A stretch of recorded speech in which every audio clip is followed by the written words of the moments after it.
Ciao a tutti e benvenuti da Bilalla. In questo video condivido con voi il mio terzo dipinto ad olio, che in questo caso è dedicato alla bellezza giapponese. Chi mi segue da un po' sa che la mia vera passione è per la pittura ad acquerello, però ultimamente mi sto veramente appassionando alla pittura ad olio.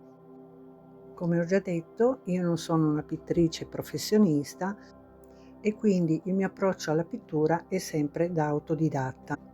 Quindi anche in questo caso il video che vi propongo non vuole essere un tutorial,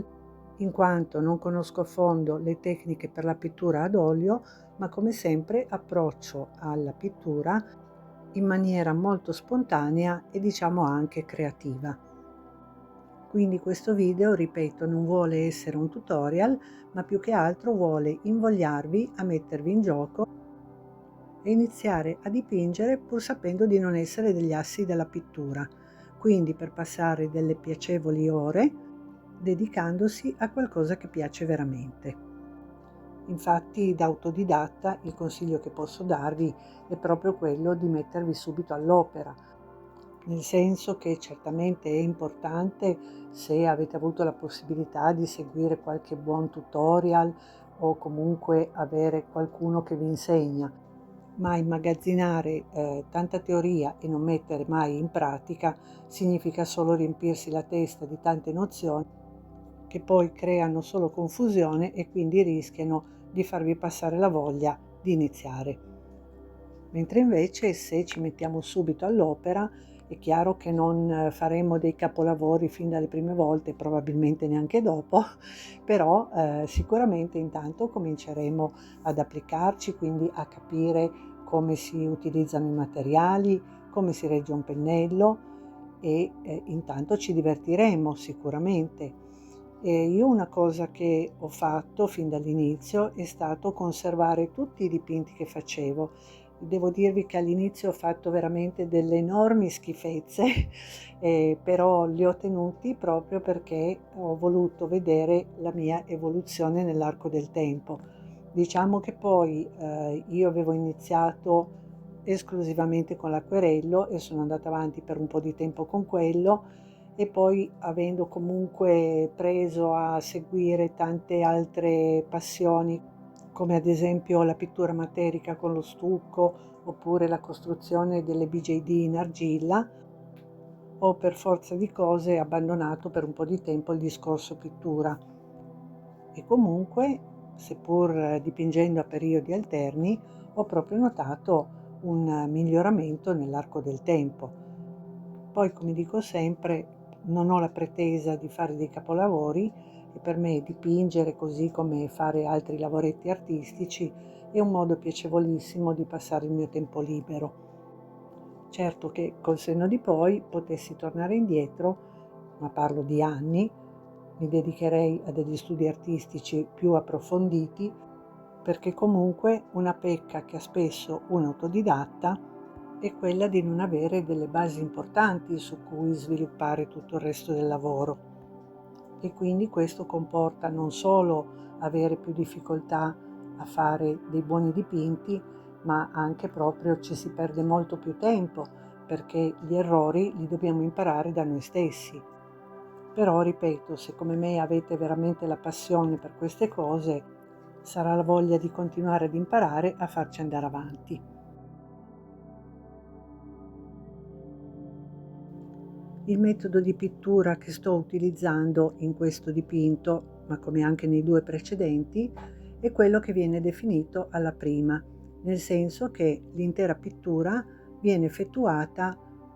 aggiungendo colore su colore senza attendere tempi di asciugatura.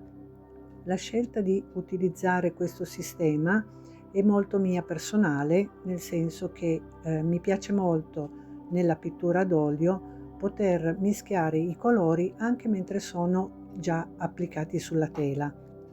Trovo molto piacevole e anche confortevole poter applicare i colori e mischiarli appunto mentre sono già applicati sul dipinto. Inoltre un'altra cosa che mi è piaciuta molto nella pittura d'olio è la facilità di correggere gli errori. Naturalmente questa cosa di correggere si può fare su qualsiasi tipo di dipinto, anche con la pittura d'acquerello, ma indubbiamente con la pittura d'acquerello diventa molto più difficile perché si rischia comunque di rovinare la carta o comunque di non riuscire a correggere perfettamente gli errori. Mentre invece con la pittura ad olio ho notato che diventa molto più semplice ripassare con dei colori sopra quelli applicati precedentemente e correggere facilmente gli errori, appunto. Poiché la tecnica di dipingere alla prima richiede appunto di utilizzare colori sempre freschi e quindi si presume che si debba trattare in genere di dipinti che vengono completati nell'arco di poche ore. Nel caso di questo dipinto mi si è presentata un'ulteriore difficoltà, nel senso che ero partita con l'idea di fare un dipinto molto più veloce, che quindi si sarebbe svolto nell'arco di poche ore, mentre invece poi si è rivelato un lavoro molto più lungo. E quindi per ovviare al problema dell'essiccazione dei colori ho provveduto di volta in volta, quando lasciavo il lavoro, a coprire il dipinto con una pellicola di cellophane, in maniera appunto da mantenere fresco il colore. E questo mi è stato utile non soltanto perché, ripeto, il lavoro è durato veramente tanto a lungo, ma anche perché mi ha dato la possibilità di lasciare il lavoro quando mi sentivo stanca e quindi meno concentrata. Un'altra difficoltà è derivata dall'utilizzo di un fondo non proprio idoneo, nel senso che ho utilizzato un bollo acrilico che di per sé sarebbe perfetto come base, ma purtroppo questo bollo acrilico non era più in buone condizioni e quindi non è stato facile applicarlo a pennello su tutta la base. E quindi ha creato non solo dei dislivelli, nel senso che in alcuni punti era più spesso e in altri più sottile, ma ha lasciato anche delle notevoli nervature. Naturalmente dopo, una volta asciutto, ho provveduto a carteggiarlo, ma comunque il fatto che questo bollo non era più in ottime condizioni ha creato comunque un fondo molto disomogeneo. Inoltre non ho fatto neanche una campitura. La campitura sarebbe praticamente un primo fondo colorato che si dovrebbe dare prima di iniziare qualunque pittura, e questo dovrebbe essere lasciato asciugare bene. E quindi se avessi fatto questa campitura molto probabilmente avrebbe un po' ridotto tutti i problemi che poi questo fondo sbagliato mi ha causato. E quindi qui torniamo al discorso dell'inesperienza del principiante nonché dell'autodidatta. Però, ripeto, con la pazienza si rimedia quasi a tutto e comunque anche gli errori servono proprio per imparare e per migliorarsi.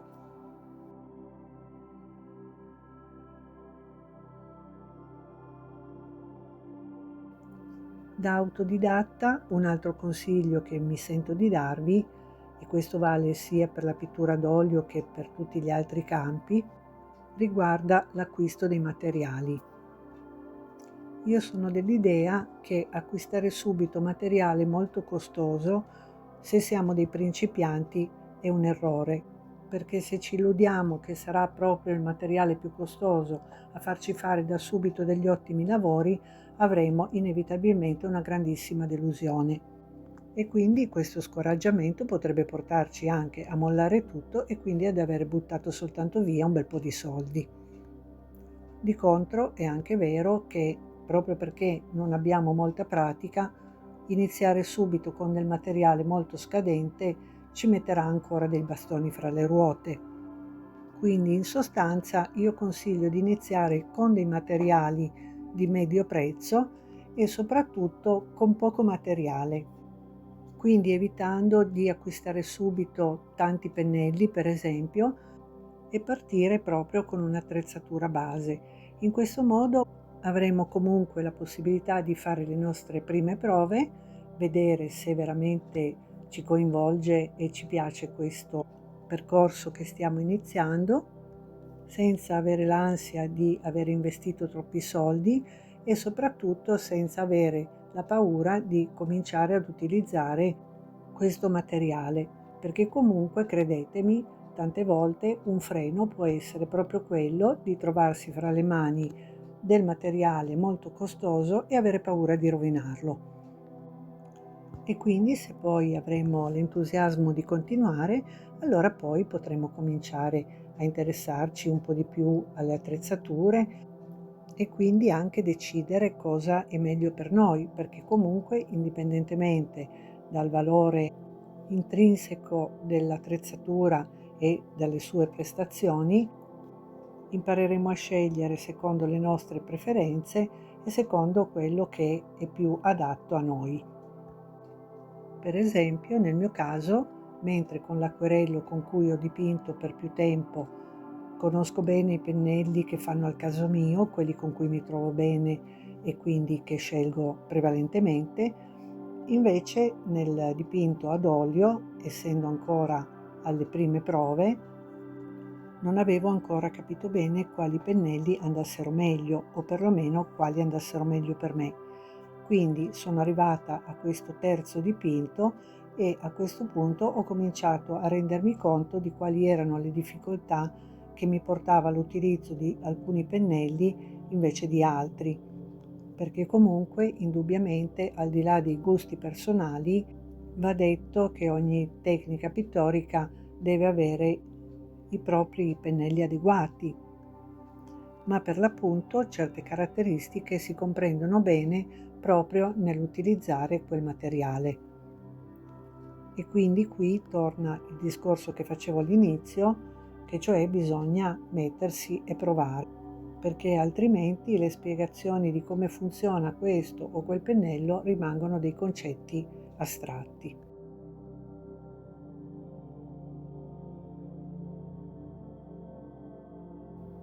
Bene, ora vi lascio alla visione del video. Spero di non avervi annoiato. Per me personalmente è stato un piacere poter condividere con voi un po' le mie idee